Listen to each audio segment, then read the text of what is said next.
आज लोग कश्मीर में आकर बड़े बड़े दावे कर रहे हैं। मकबूजा कश्मीर में जब मोदी ने हमला किया तो ये लोग कहां थे? आसिफा भुट्टो का जलसे से खिताब, बीबी शहीद दुनिया भर में कश्मीरियों की आवाज बनी। कश्मीर मेरे दिल के करीब है।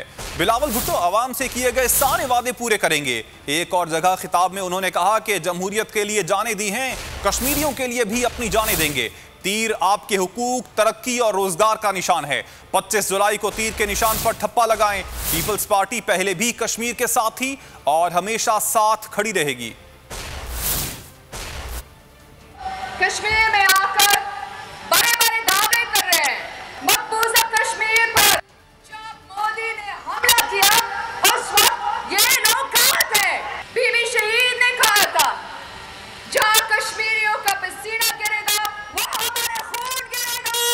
चेयरमैन बिलावल भुट्टो ज़रदारी उसी तरह आपकी आवाज बनेगा, कश्मीर की तरक्की के लिए काम करेगा, आपके हकूक पे दफा करेगा।